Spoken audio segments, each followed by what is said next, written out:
Alright, so big magic news today. Shit got banned. The Rules Committee banned 4 cards from EDH. Mana Crypt, Dockside Extortionist, Jeweled Lotus, and Urdu, which I'm not really familiar with except by hearing his name and watching things on YouTube. I didn't get hit, except in the Karavak, so I'm not completely unscathed. They hit me right in the Rakdos because I lost Dockside. So why did they ban these cards? Well, they wanted to ban fast mana, they wanted to ban some explosive charts, so they got rid of Mana Crypt. Alright, fair enough. I used to have Mana Crypt. I feel good now that I sold mine a few months ago. It was damaged, but it was signed. It was original Harper Prism.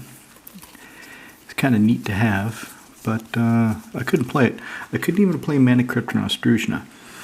Mana Crypt represents a state of the game where you're just trying too hard. That's how people take it. They really don't care what deck you're running it in. You can run it in complete jank. And as long as you have a Mana Crypt, people look at your deck differently. They look at you as a player differently. And that even carried over to Austrusna, where the lads are not shy about running things like Tivit, running things like Exquisite Blood, Sanguine Bond combo, any of that shit. So I couldn't even play my Mana Crypt. I could put in Vintage, but it felt weird to have this €140 card, even though it's damaged, still, no, 100, I think I sold it for €180.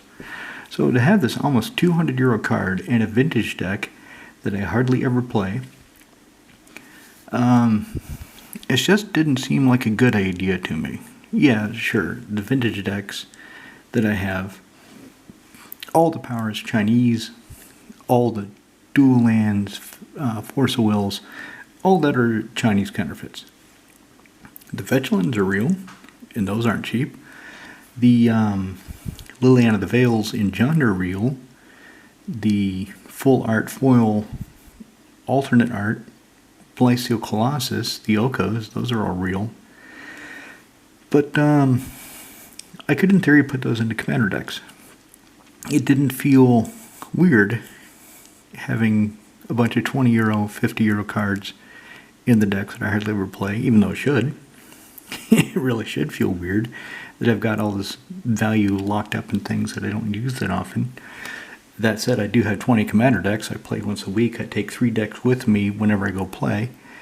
And sometimes I don't play all 3 of them in a given session. Sometimes I only play 2. When I go to Austrusna, same thing. I take 3 decks. But given that it's a full weekend, typically I play all 3. But still, that means there's 17 decks sitting at home, doing nothing. It is what it is. So anyway, Mana Crypt. Like I said, it represents a different state of the game. It represents a higher power level just by having it. Jeweled Lotus. I never got on board with Jeweled Lotus. I really didn't care about it. As much fun as it would be to cast Edgar Markov on turn 3, you know, Jeweled Lotus in the first 3 turns, land, bang, turn 3, Edgar Markov, bang, boom, right in the face, motherfucker. It would be fun to cast Voya or Sigarda on turn 2, land, Jeweled Lotus, sack it, there's 5 mana. So I can get either of those and play on turn 2. Maybe not Voya because he's 3 colors. Jeweled Lotus gives me colored mana. But with the restriction, you can only use it to cast your commander. I didn't really see the point. I didn't chase it because, one, you have to draw it in your opening hands in your first few turns for it to really be good. Granted, if you draw it later and use it to recast your commander, that's not bad, but by that time you should have enough resources to recast your commander anyway, right? So it didn't really seem like anything I should chase. It didn't really seem like anything I should go after. And then Urdu, Well, I thought it was kind of a neat card. It was interesting. I could see that it was fucking going to be a bitch to play against though, so I didn't build it. Didn't want to build it. Just kind of filed it away. And the lads I was playing with, none of them brought an Urdu deck. Maybe one of them was building it, and now they're not. But he was banned for power reasons. He was banned because the Urdu player, even if they don't go off, they're still monopolizing a shitload of the game time. And if you're like me, and you play once a week with a bunch of other working lads, you want to play. You don't want to sit there and watch somebody else dick around. Equip lightning resist this guy, do some bullshit. Equip lightning resist that guy, do some bullshit. Equip lightning resist this guy, do some bullshit. Okay, do you win? No, I'm gonna equip lightning resist these other two guys and do more bullshit. Alright, well, fucking let me know when you're done. Okay, I would like to take a turn tonight. So I can understand why they banned him. Dockside, in my personal experience, and this is just purely subjective, so I have one in Karavek. I have him, so that way later, because I'm going to have to recast Karavek, people, do you remember what Karavek does? Any of you? Let me show you what Karavek does. Where is Karavek? Karavek, where'd you go? Where is my commander? There he is. Karavek the Merciless. So Karavek, for 7 mana, fucking battery's gonna die. Let me get ready for part 2. Right, so I was just explaining Karavek. So for 7 mana, 5 black red, you get a 5/4 human enchantment. It's not that hard to kill a 5/4 these days. It's not. What does he give me? He gives me the joy of watching whenever an opponent plays a spell, they wonder what I'm going to hit. Because whenever an opponent casts a spell, triggers on cast and not resolution. So if they play a creature and you really want to kill it, well, you have to wait for the next thing to be cast before you can snap that creature.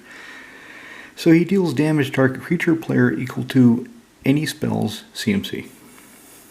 So as the game goes on, and people start playing more and more interesting things, Karavek gets more and more fun. But a lot of the things to cast are shit that I want to use to kill him.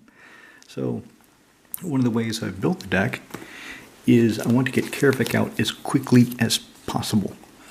And then I need to be able to recast him as quickly as possible. So he's got usual mana rocks, Soul Ring. He's got some greaves for protection. There's a dark steel plate in here. Voltaic Key to untap Soul Ring, untap Mana Vault. He's got a Mana Vault. He's got a Grim Monolith. He's got Chromatic Lantern because I've realized that the colors can be very key, and with as many non-basic lands in the deck, sometimes it's hard to get the colors. One time Cube, he realized I'm playing Chromatic Lantern. He said, Chromatic Lantern in a 2-color deck, and I said yes. And he said, okay. And it's carried on. He did not know how key it was for me. There's another Mana Rock. So, Dockside Extortionist was here to supplement the Mana Rocks, give me treasures in order to initially cast or recast Karavek, depending on what stage of the game I'm at when he comes into play. I cannot remember any time I actually saw him in play during a live game.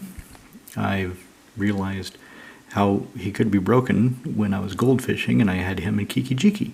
It's like, oh, I could make a Dockside every turn. Huh.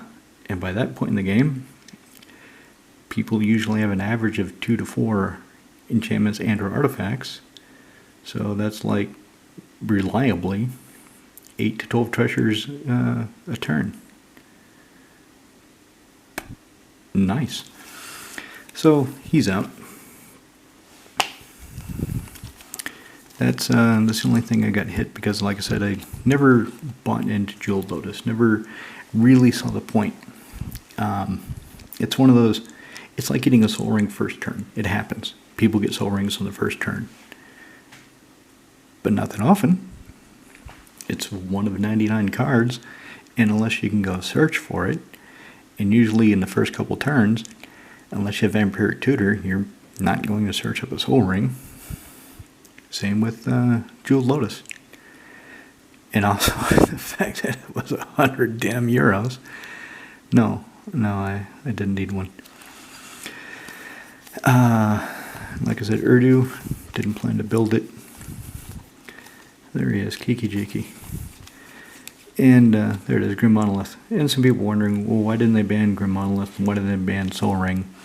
The Soul Ring is in every single goddamn precon. All of them. And for the rules committee, not Wizards, the rules committee, to say all these precons have to be changed, it's a bridge too far. Remember, the rules committee, and I guarantee most people playing today do not know the rules committee exists until today, until the banning, and people are talking about it like, well, who the hell decided this? That's stupid for Wizards to do that. It wasn't Wizards, it was the rules committee. Who the hell are they? Because most people, most new players, they pick up a precon and they start playing. They don't tune their decks as much as, when I started playing. You had to build your deck independently. In the first Commander decks, they sucked intentionally because the whole idea was you would buy a Commander deck needing to upgrade it. It's just to get your toes wet, get you into the format. But to make it effective, you have to upgrade it. Now, you play it out of the box and it's a damn good deck. It's not top tier, but they hold their own. Goddamn, do they hold their own these days. So Wizards to tell, the rules committee, see, even I'm making the mistake. Rules committee tell these people you need to change a card in your deck. Ain't gonna happen, because the rules committee is not independent. They pretend to be. A lot of people think they are. But Wizards owns the IP. Wizards owns Magic the Gathering, lock, stock, and barrel. At any point, Wizards can just say, you know what, Rules Committee, we're taking this all in-house. We're going to have Wizards of the Coast employees managing this format. Thank you for your service. It's nice you did it for free. We appreciate your free labor on our behalf, but we want more control on it.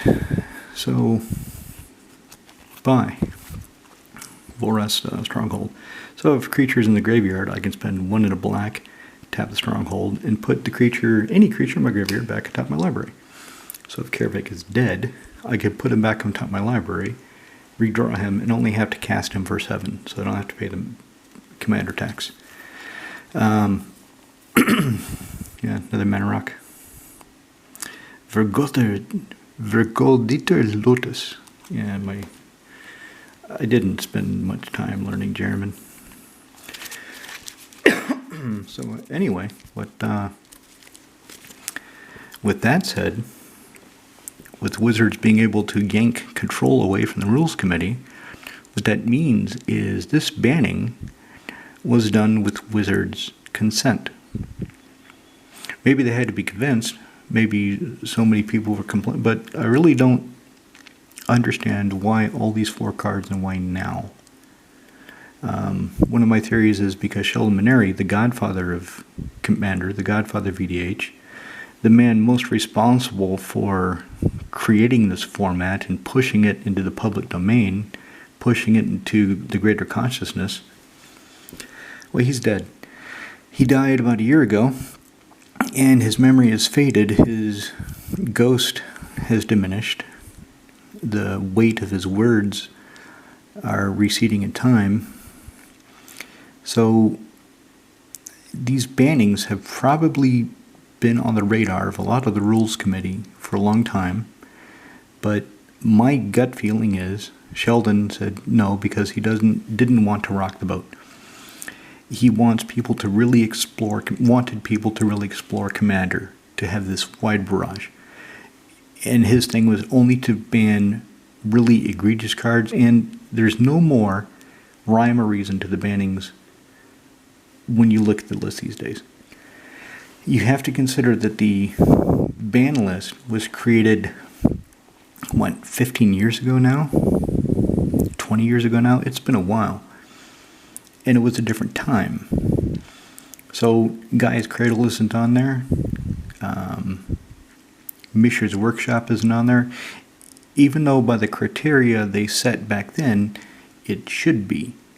Which would kind of irritate me because I do actually have a Mishra's Workshop in Shroom. They banned Library of Alexandria right from the gate because it can go into any deck and it was very expensive. And they did not want people to have the impression that Commander is an expensive format. They banned Tolarian Academy for power reasons. They banned, what else for the Moxes? Banned for money, ubiquity, and power reasons. Black Lotus for money, ubiquity, power reasons. By that criteria, Guy's Cradle should be banned. Anything over 100 euros should be, the dual lands should be banned by the money criteria. But the thing is, back when they set this down, you can get dual lands for, I could get them, I was getting them 10 years ago. I remember I bought a play set of Volcanic Island for 200 euro because I thought I would play Legacy. Never did, ended up selling them. Should have kept them, but it is what it is. I got my money back. So the money issue for dual lands, for Cradle, for some of these cards wasn't there back then. It is now, and that's why there's a wide disparity between the ban list and what people think, because they see it and they, well, you ban Moxes for money. Why the hell is Cradle on there? You ban Library of Alexandria for ubiquity and money. Why the hell are dual lands legal? Which are valid questions. But there's now a historical precedent, a weight to these cards being in the format. So it's unlikely they're coming out.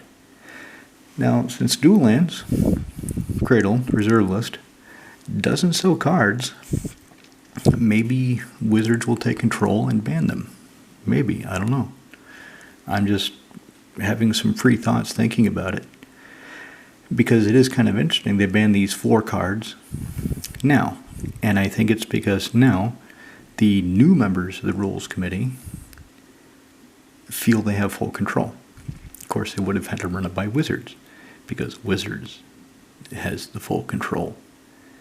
And at any time, they can yank it back.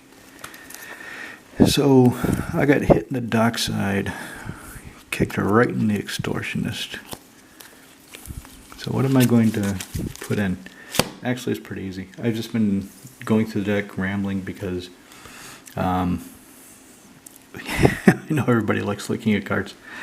I wanted to put this in the Karavik anyway. I just didn't want to go through the painful process of taking anything out.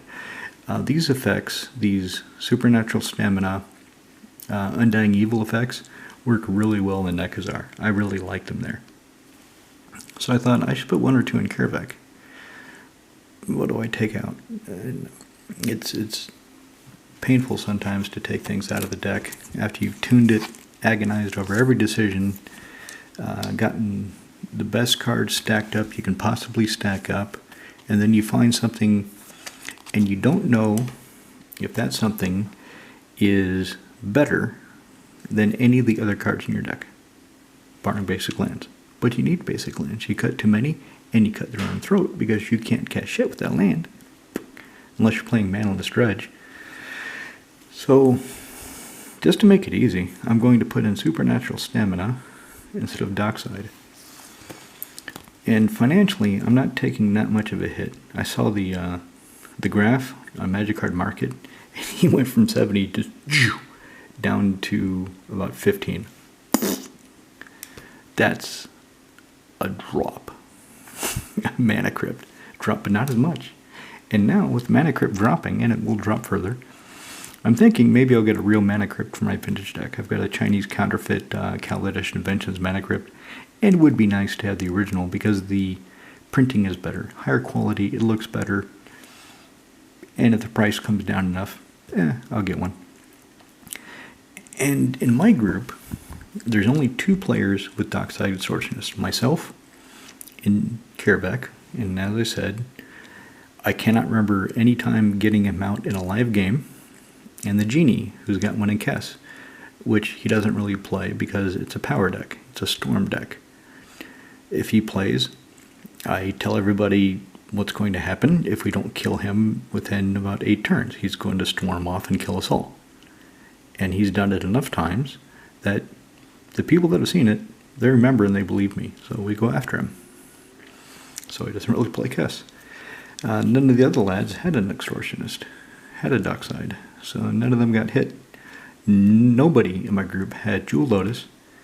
I was the one with Mana Crypt, but I couldn't play it with a clean conscience. So I sold it. Luckily, as it turns out. And nobody had Urdu, and if they did, it was still in build phase. Well, if it was in build phase, that ended. So I'm going to keep him because it's just not worth it to sell him. And he is kind of neat. And who knows, maybe he'll come off at some point. That's happened before, rarely. Rarely have they burnt things off the ban list, but it does happen. So, for example, Prophet of Crufix, I still have a foil one in case she ever gets unbanned.